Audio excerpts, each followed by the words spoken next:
Hai teman-teman, ketemu lagi dengan aku di channel YouTube aku. Di sini aku akan membahas tentang, lebih tepatnya sih bukan membahas ya, tapi bercerita tentang apa yang aku alami. Seperti pada topik sebelumnya, itu adalah aku bakal bercerita, menceritakan pengalamanku, itu hal-hal yang benar-benar aku lakukan.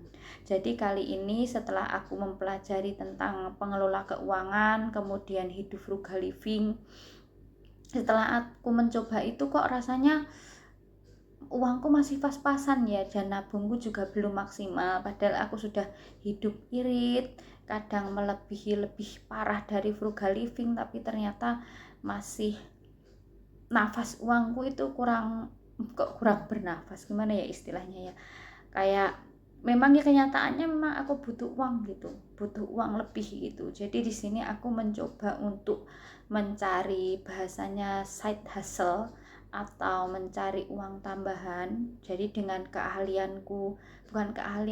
dengan pengalamanku sebagai guru SMP, sepertinya aku merasa, walaupun aku guru PKN, sepertinya aku merasa bisalah menemukan peluang baru gitu.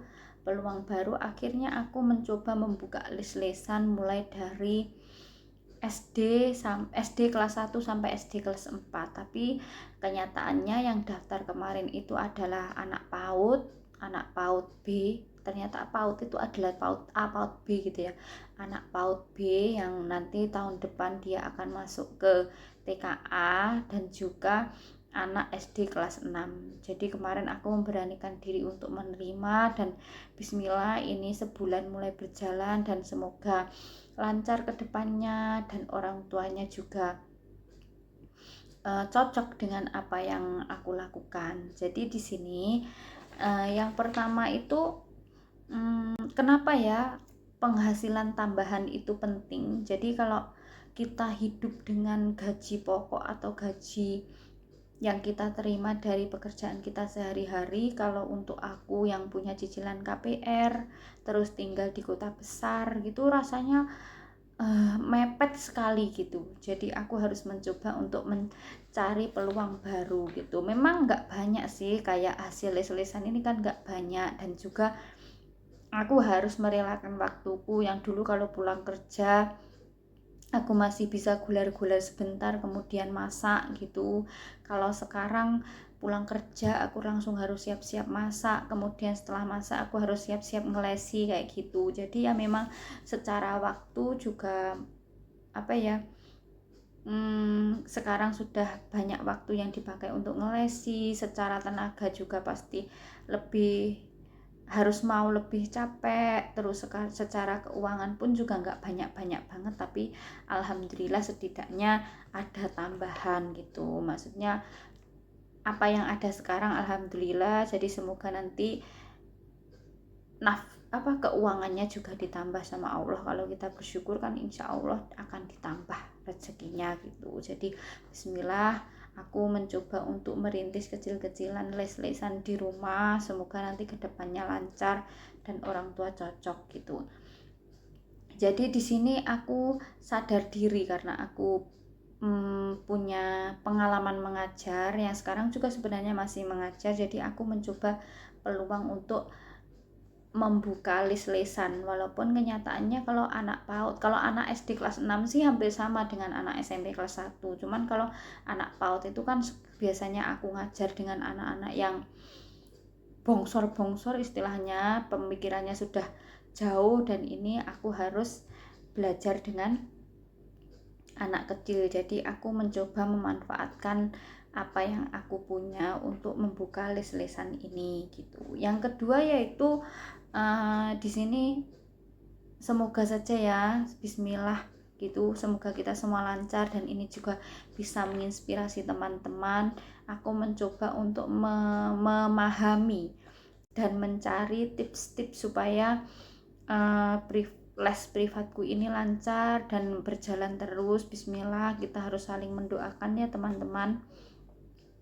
Jadi di sini yang aku lakukan itu gimana caranya muridku betah gitu kan. Anak PAUD itu kan apa ya, moodnya berubah-berubah, nanti tiba-tiba dia ingin menulis, tiba-tiba dia ingin menggambar, tiba-tiba itu bisa hitungan menit loh, 1 menit 5 menit itu bisa. Jadi kalau anak PAUD benar-benar diminta diam dalam waktu, kan lesku itu kan 1/4 jam, jadi anak-anak kalau dia diminta diam untuk menulis atau menggambar di waktu selama itu nggak bisa gitu. Jadi di sini aku memakai metode yang aku lakukan itu adalah selang-seling gitu. Ini apa ya, cara yang aku lakukan sendiri sih. Jadi anak-anak nanti diajak untuk motorik halusnya, kemudian diajak kayak hal-hal yang menulis, bukan menulis sih, menggambar garis gitu, kemudian nanti bisa menggunting, menempel, kemudian nanti mewarnai. Setelah itu baru masuk ke materi kayak hafalan ABC atau menulis ABC gitu, huruf, maksudnya menulis huruf atau menulis angka. Kemudian nanti dia mulai bosan, kita menggambar lagi. Jadi harus benar-benar selang-seling untuk mengikuti mood anak ini supaya dia tidak merasa bahwa dia itu sedang belajar gitu. Yang kedua yang aku lakukan adalah aku melibatkan anak. Jadi aku biasanya aku sering sekali meminta anak lesesanku itu untuk memilih warna, kemudian memilih bahkan warna pensilnya, untuk memilih mau belajar tentang buah-buahan apa, ini tentang tubuh manusia atau tumbuhan atau pemandangan gitu. Jadi aku biasanya menyiapkan worksheet gitu sekitar 10 lembar, kemudian aku kasihkan ke anaknya mau yang mana dulu gitu. Biasanya anaknya memilih, itu pun juga belum tentu anaknya mau, tiba-tiba ingin menulis di papan tulis, tiba-tiba ingin menggambar orang, tiba-tiba ingin menggambar donat, tiba-tiba ingin menggambar bantal, tiba-tiba ingin. Jadi memang benar-benar anak PAUD itu random. Jadi kita harus bisa masuk ke dunia mereka, tapi dengan adanya pembelajaran gitu. Kayak dia mau menggambar donat, jadi aku minta untuk hitung donatnya gitu. Terus dia misalnya minta menggambar orang, jadi orang itu huruf awalnya apa, O gitu. Jadi kayak gitu sih. Jadi harus pinter-pinter menyelipkan gitu. Jadi selain itu, hal yang aku lakukan, uh, jadi selain itu hal yang aku lakukan, uh, dari hasil les-lesanku ini untuk menambah nafas keuanganku gitu, selain uh, apa ya, sebenarnya tambahan keuangan ini, harapan pertama sih yang ingin aku lakukan adalah untuk ditabung gitu ya, walaupun sedikit tapi bisalah membantu sedikit-sedikit, bisa menambah tabungan gitu. Jadi uang yang les-lesan, hasil les itu benar-benar nggak aku pakai untuk kebutuhan pribadi aku, untuk nonton atau apa gitu, sudah enggak. Jadi benar-benar aku tambahkan ke dalam uangan tabunganku gitu. Jadi walaupun kecil, nanti aku berusaha gimana caranya pelan-pelan dengan sabar, dan semoga Allah menambahkan rezekinya kepadaku. Jadi bismillah lah, sedikit demi sedikit, semoga nanti lama-lama sudah bisa bukit gitu. Misalnya kayak nabung emas, diawali dengan 0,5 gram, siapa tahu nanti jadi dari 0,5 jadi 20 gram gitu kan, amin ya Allah gitu. Jadi di sini teman-teman, sebenarnya kita itu bisa melakukan karena kita terdesak. Kalau aku sih, menurutku terdesak karena kita harus menambah